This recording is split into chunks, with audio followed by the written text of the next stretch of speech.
guys. Ayan, lagyan na natin ng cooking oil. A little bit cooking oil. Konti lang guys.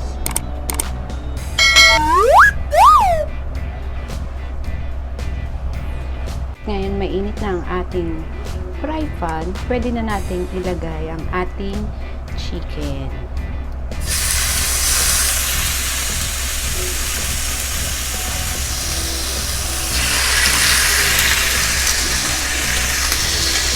Eksaktong-eksakto lang ating fry pan sa ating chicken. Ayan. Yung ating heat, nagko-control siya. Kino-control niya yung sarili ng init. Kapag sobrang init na ng fry pan, nagkukusa siyang humina.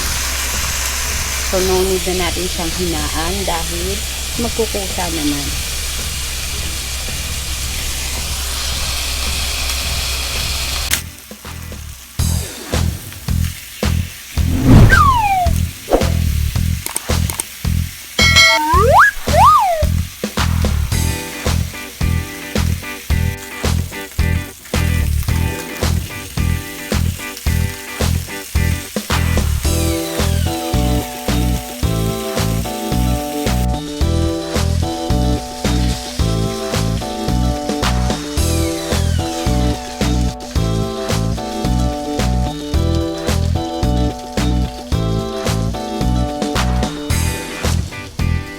At nagpa-brown na yung ating pinito chicken. Pwede na natin ilagay yung kanyang teriyaki sauce.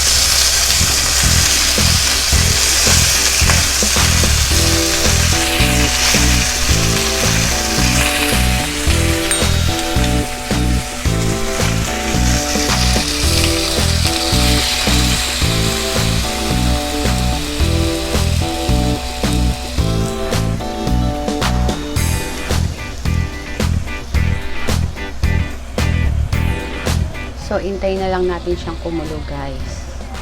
At ready na ang ating breakfast.